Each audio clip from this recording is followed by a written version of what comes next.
My very first all-nighter I pulled in my life was because of a video game. I had moved across the country during the end of my 8th grade year, and I was away from all the friends I had grown up with. One of these friends and I still played online PC games to catch up and have a good time. He told me of a brand new open-world game titled Guild Wars 2 would be released in August 2012. The game would launch a month before school started, which was a perfect time to stay up and game with my friend. We waited several months for this game to release, and once it did, I told my mother I would be playing the game late. My mom came into my room at around 10 p.m. at night and told me she was heading to sleep. I said goodnight to her and immediately put my eyes back onto my PC monitor. Around 7:30 in the morning, my mother walks into my room and finds me in the same spot I was at the night before. Did you stay up all night? I simply shake my head, with noticeable bags under my eyes. I logged off the game and headed to bed. It perfectly fits me as a person that a game would give me the decision to stay up so late and choose to be tired to simply have a taste of adventure and roam around in a brand new world with my friend. I don't regret it, and to this day, I occasionally play Guild Wars 2. That's a snippet about Guild Wars 2 in a book that I wrote and published this summer.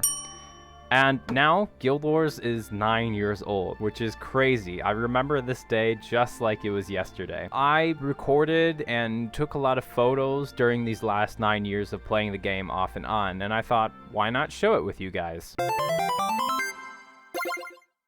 Let's start with a big iconic photo. Me in 2014, I'm super hooked at the game. I had contacted someone at ArenaNet to try and visit their office studios because I was traveling in America with my family at the time. And sadly, ArenaNet was busy with Gamescom, so they couldn't have me come to the office and have a tour. But they did see that I was really stoked about the game, and they sent me a little goodie package. All the developers who were working at the time, they signed it. You can even see at the bottom right here, someone had drew a golem. It's so cute. I still have this jersey and sometimes wear it when I make Guild Wars content, so if you watch any of my previous videos, you've probably seen this shirt. Before the game actually released, there were a couple times you could play the game in beta, and you can see right here with this cutscene, there's a little work in progress sticker. But it was cool to play the game in beta because then I was able to pick a class of what I wanted to play, and I knew instantly from the start that I was going to be a thief with dual wield pistol. I was super hooked shooting dual wield pistols, specifically the 3 skill. It was like my favorite thing to just unload on a bunch of enemies. And the character select login screen has changed well over the years. You can just tell they had different account medals that you could get, so you could try and progress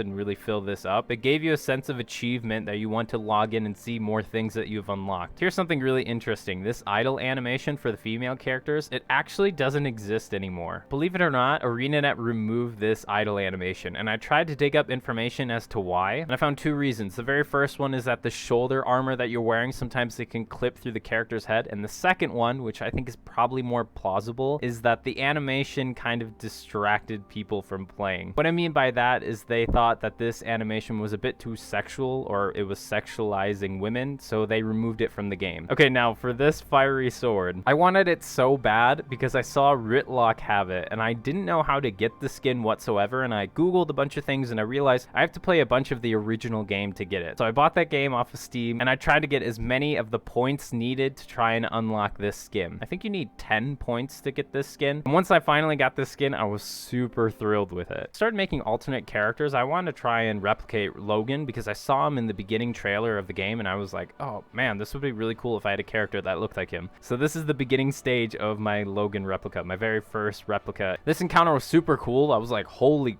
a dragon? I should also say this, my poor computer was like a potato playing this game. Any of the screenshots you see that look like trash, it's because my computer was not a gaming computer, but I made it work, and I really enjoyed this encounter even though I was getting very, very, very little frames per second. This was the Queen's Jubilee. This was around the time I was reading Edge of Destiny. I was getting super involved with the characters Zoja, Kaith, Air, Ritlock, and Logan, so this was really interesting to see both of them fighting. But it's actually not Logan, it's Watch Night, but okay, whatever. This photo, I just saw this guy sleeping like this, like half of his tune is hanging off the edge, and I decided to do the same thing. This is another big deal about why I like this game. It's an online game, so there are other people you can interact and play with as you roam around on your big adventure. I love playing multiplayer games because of this. I actually find it hard to go back to single player games because I don't have this multiplayer aspect, or part of your experience is based on how the other players engage and interact with you, even if it's just weird, silly moments like this. Back in the day, a whole map got changed, the Tower of Nightmares. It was really cool to see how it was destroyed and how it changed a lot of the landscape. And then I finally finished the main story for Guild Wars 2. It was nice to finish the story, but I was really hoping for something big to come in the future. Here's some of the Fashionscape back in the day with some of the players wearing their different outfits and what they mixed and matched armors with. You can tell there's a lot of dungeon armor. That was a lot of what people wore back in the day. Here's me playing with Fashion Wars. This is like the big end game, like how you want your character to look like. You know, the more I think about it, this game is like virtual Barbie simulator. Here's some more NPC replicas. This one is Kaith. She's actually a ranger, so I ended up deleting this character and remaking her to a thief profession, which is exactly what Kaith is in the game. Here we go, Scarlett Breyer. This is when we get to kill Scarlett because she does this huge attack on Lion's Arch.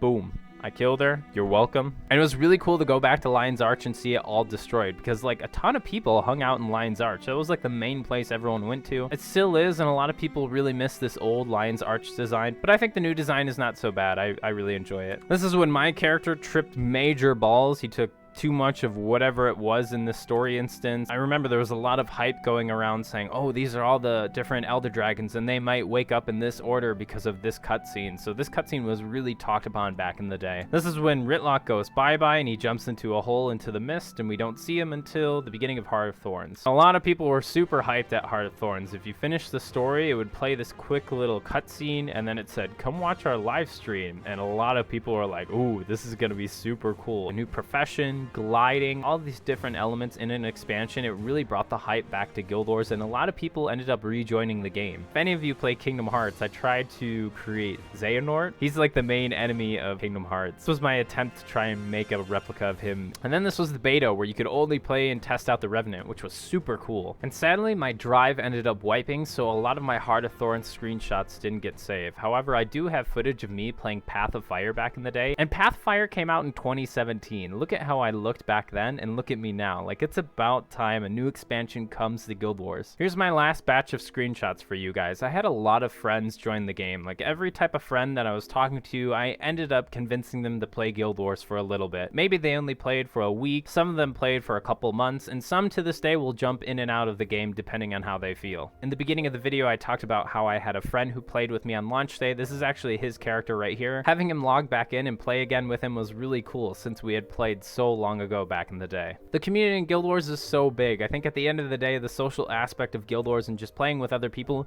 look at how many people are on the screen. You can't even see them all. Like, this game is not dead, and if anyone comes up to you and says like, oh, there's not a lot of people who play Guild Wars 2, it's so wrong. You can look at the trends right now to see how many people are searching up Guild Wars 2 content. There are so many people jumping into new MMOs right now, and Guild Wars 2 wasn't dead back in the day, and the game's only getting bigger and bigger as time goes on. I've thought about trying to make a replica of Bram, but I don't know any of these flame skins are at. I have no idea where to find them. I thought they'd be coming to the gem store, but I guess not. If anyone knows, let me know. I played a lot of PvP, and I still do occasionally to this day. It's really fun. I don't like how players leave during your match, so if you're playing ranked, you'll just automatically lose because you're missing someone. I think in that aspect, it kind of sucks. Me personally, I don't think there's a bot problem anymore. I've played in PvP seasons where the bot problem was really bad, but not anymore. I feel like PvP is in a nice place right now, and it's only going to get better with the expansion. World versus world is fun, specifically if you have a commander icon and you can just roam around and do a bunch of damage and storm castles. I do like roaming around as a single player, however, sometimes I just get third party by another player in the middle of a fight with a 1v1. Some instances I really enjoy world versus world, but other times I just get really angry about the game mode. Hey ArenaNet, if you're watching this video right now, there's one thing that I want you to add to the game, and it's not that big. Look, just add an option